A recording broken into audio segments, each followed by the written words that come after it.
ऐसे ऐसे आप देख लीजिए, बंगाल के अंदर ऐसी लड़कियों को लाया जा रहा है और फिर डिबेट में बिठाया जाता है।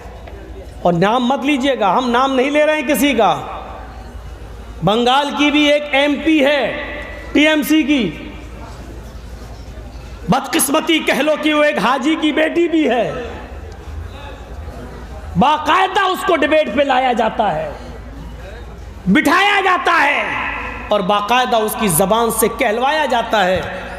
और वो कहती है कि इस्लाम में कहाँ मना है, इस्लाम तो इंसानियत सिखलाता है। अगर हमने किसी गैर मुस्लिम से शादी कर ली तो क्या वो इंसान नहीं है? और इंसान का पाठ सबसे ज़्यादा तो हमारे धर्म ने, हमारे मजहब ने पढ़ाया है। ये इस्लाम का प्रचार करेंगी टीवी डिबेटों के अंदर, ये जाके इस्लाम का इंट्रोडक्शन कराएंगी और परिभाषा बतलाएंगी कि इस्लाम क्या है। ऐसे लोगों को बिठाया जाता है, ऐसे लोगों को। और बदकिस्मती से एक चैनल वाले ने मुझे भी बुलाया था, सोचा कि जर्जी साहब बहुत चैलेंज करते हैं, डिबेट बुलाऊं। गया, एक पर्चा मेरे हाथ में पकड़ा दिया, सवाल 5 मिनट के बाद कहने लगा कि पढ़ लिया सवाल। मैंने कहा जी करिए, इसका जवाब मैं दूंगा। उसने कहा नहीं आपको जवाब नहीं देना है। हमने कहा क्यों, क्या हुआ? उसने दूसरा पर्चा पकड़ा दिया, ये सवाल थे, ये जवाब है, आपको ये जवाब देना है। मैंने कहा सवाल भी आपके, जवाब भी आपके? कहा जी। मैंने कहा मेरा फ़ायदा? बोला 10,000 रुपये दे दूंगा बाद में। मैंने कहा सवाल आपके सख्त हैं, मुझे कबूल हैं, मंजूर हैं, लेकिन जवाब मुझे आपके मंजूर नहीं है। जवाब वो है, जवाब तो मैं दूंगा। बोले फिर आपको डिबेट में नहीं रखा जाएगा। मैंने कहा और जो लोग आते हैं, मुसलमान लोग, मौलाना लोग, साफ कह रहा है, क्या मालूम है, सब 10,000 रुपये लेते हैं। इसीलिए मैंने बंगाल की धरती पे कहा था कि जो आज डिबेट में बैठ रहे हैं जो मौलवी लोग, ये हमारे कायद नहीं है, हमारे रहबर नहीं है, हमारी आवाज ये नहीं उठा रहे हैं। इस धोखे में मत रहिएगा आप। मजा तो तब है सवाल आपका हो, जवाब हमारा हो। नहीं, सवाल ये है, जवाब ये देना।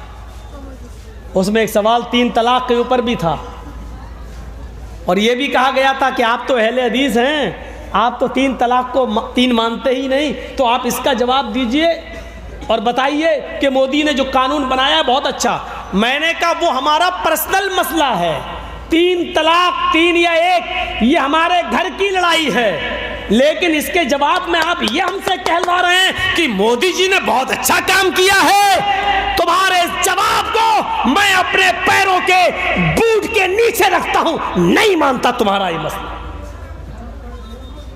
फाड़ दिया मैंने वो उसका जवाब। किराया भी मेरा गया, भाड़ा भी मेरा गया, उसने 1 रुपया नहीं दिया। सब दलाल पहुंचते हैं डिबेट के अंदर। और आप भी कान के पर्दे खोल लो, बिहार वालों सुन लो और बहुत साफ लफ्जों में सुन लो। ये देश हिंदू, मुसलमान, सिख और ईसाई और सारी कम्युनिटियों से मिलकर बनता है और चलता है। अगर इस मुल्क के अंदर कोई हिंदू हिंदू हिंदू हिंदू चीखेगा तो ये देश बर्बाद हो जाएगा, और कोई दूसरा उसके अपोजिट आकर मुसलमान मुसलमान मुसलमान, हमारा हक, मुसलमान का हक, मुसलमान मुसलमान मुसलमान चीखेगा, तब भी ये देश बर्बाद हो जाएगा। इतना याद रखना, इस देश को कामयाबी तभी मिलेगी जो हिंदू और मुसलमान, सिख और ईसाई सबको एक साथ लेकर चलने की बात करेगा। इतना याद रखिएगा, आप भी बहुत बड़े धोखे में हैं। आपको धोखा दिया जा रहा है, आपको अंधेरे में रखा जा रहा है। मैं ऐसे बीजेपी के नेताओं को जानता हूं जिन्होंने मेरे साथ ब्लैंक चेक फेंक दिया मेरे हाथ सामने, लो मौलाना क्या हुआ, भर लो जितना भरना हो, मैंने कहा क्या हुआ? कहने लगे मोदी को इतनी गाली दो, इतनी गाली दो। हमने क्या मतलब?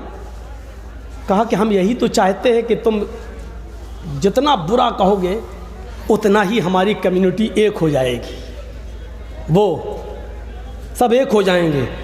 मैं तो हिल गया, मैंने कहा अरे बाप रे, अरे अल्लाह, ये इनकी प्लानिंग होती है, ये प्लानिंग, यानी गाली देने के लिए पैसे दिए जा रहे हैं। ये सूरत हाल पैदा हो रही है।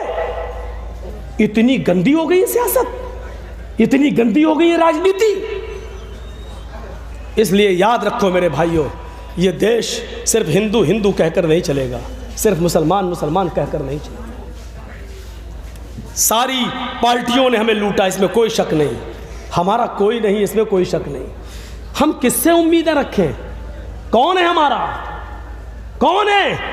किसी भी सियासी पार्टी ने, जितनी भी है भारत के अंदर, किसी ने भी हमारे साथ इंसाफ नहीं किया है, इंसाफ। लेकिन ये दौर अपना पूरा इंसाफ मांगने का नहीं है। ये वक्त ऐसा है जैसे मेरा पैर खराब हो चुका हो और उसको काटा जाना जरूरी हो, और डॉक्टर ने ये कह दिया जर्जी साहब अपना पैर बचाना है, या पैर को बचाने के चक्कर में अपनी जान बचाना है, या अपना पैर बचाने के चक्कर में अपनी जान को गंवाना है।